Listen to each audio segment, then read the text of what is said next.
আজি এটা পবিত্ৰ দিন, আমাৰ সনাতনী সংস্কৃতিৰ পবিত্ৰ মাঘী পূৰ্ণিমা। আৰু এই মাঘ মাহৰ পূৰ্ণিমা তিথিটো আমি সকলোৱে অত্যন্ত পবিত্ৰ তিথি হিচাপে পালন কৰোঁ। আৰু আজি আপোনালোকে এই গৰখীয়া থানৰ ৰূপালী জয়ন্তী উৎসৱৰ সামৰণি উৎসৱ আয়োজন কৰিছে।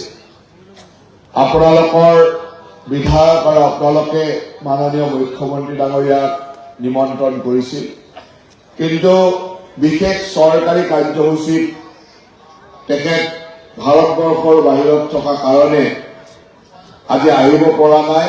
আৰু তেখেতৰ হৈ মই আপোনালোকৰ মাজলৈ আহি আপোনালোক সকলোকে তেখেতৰ হৈ শুভেচ্ছা তথা ধন্যবাদ জ্ঞাপন কৰিছো। খুব সুন্দৰভাৱে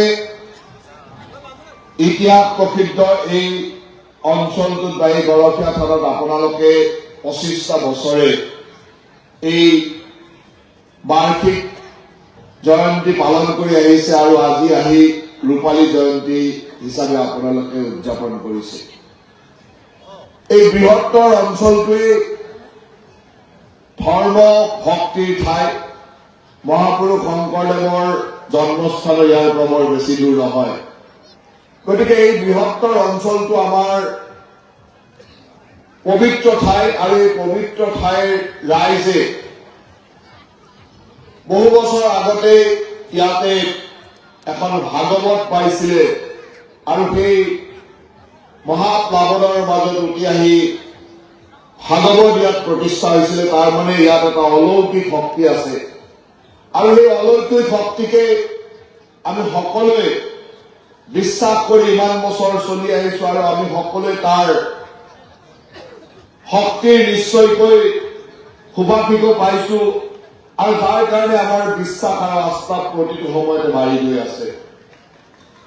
যোৱা 25টা বছৰে আপোনালোকে বাৰ্ষিক সভাৰ মাজেৰে আহি এই ৰূপালী জয়ন্তী উদযাপন কৰিলে, আৰু ময়ো আজি এই পবিত্ৰ গৰখীয়া থানত আহি শিৰত কৰিবলৈ পাই, প্ৰভুৰ শ্ৰীচৰণত সেৱা লবলৈ পাই নিজকে অত্যন্ত আনন্দ অনুভৱ কৰিছো আৰু সৌভাগ্য অনুভৱ কৰিছো।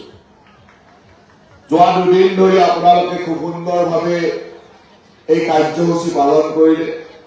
আজিও সুন্দৰ সাংস্কৃতিক অনুষ্ঠান আৰু দিনজোৰা কাৰ্যসূচী আপোনালোকে কৰিবলৈ ওলাইছে।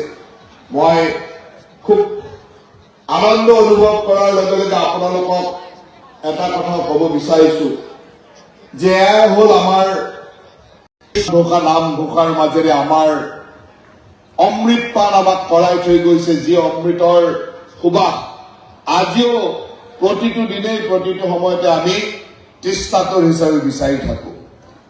আৰু এই ভাগৱতৰ পৰম আশীষ জন্য এই থানত আমি মূৰ দোৱাই বিভিন্নজনে বিভিন্ন ধৰণৰ সফলতাও পাইছো, আৰু যাৰ কাৰণে আমাৰ আস্থা বিশ্বাস সদায় বাঢ়ি গৈ আছে।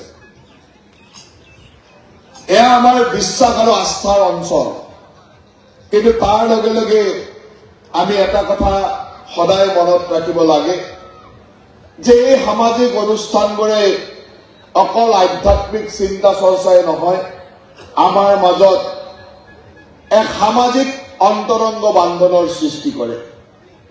হ'ব পাৰে এই অনুষ্ঠানখন আকাৰৰ ক্ষেত্ৰত কিমান বৃহৎ কিমান সৰু সেয়া লক্ষণীয় নহয়, কিন্তু এজোপা বৃক্ষ এটা নামঘৰে এই অঞ্চলৰ আধ্যাত্মিক পৰিৱেশে আমাক গোটেই সমাজখনক এনেকে আকৰ্ষিত কৰি ৰাখে, এনেকে বান্ধি ৰাখে যে তাৰ পৰাই আমি প্ৰকৃতাৰ্থত এখন সমাজ গঠনৰ প্ৰেৰণা পাওঁ।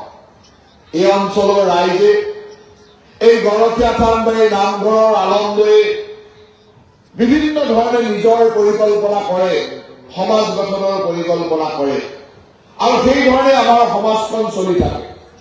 আৰু সেইকাৰণে এই অনুষ্ঠানবিলাকৰ গ্ৰাম্য জীৱনত এটা ডাঙৰ মহত্ব থাকে।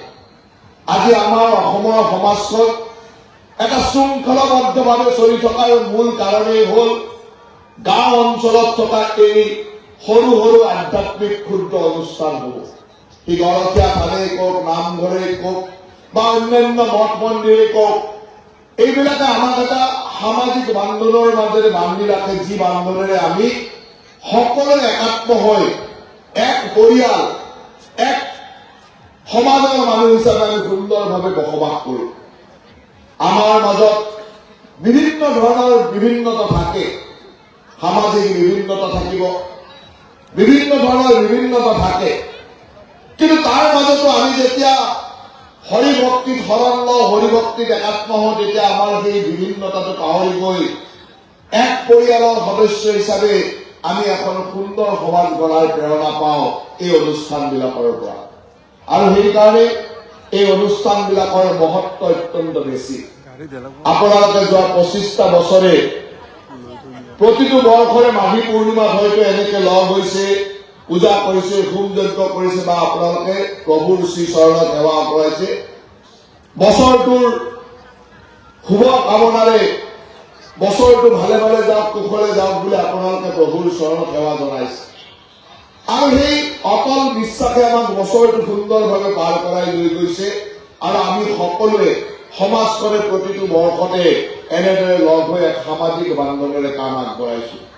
গতিকে এই অনুষ্ঠানখনৰ যথেষ্ট মহত্বতা আছে। আৰু ময়ো আজি এই পবিত্ৰ অনুষ্ঠানত আহি আপোনালোকৰ লগত কিছু সময় কটাবলৈ পাই আনন্দ আৰু সৌভাগ্য অনুভৱ কৰিছো।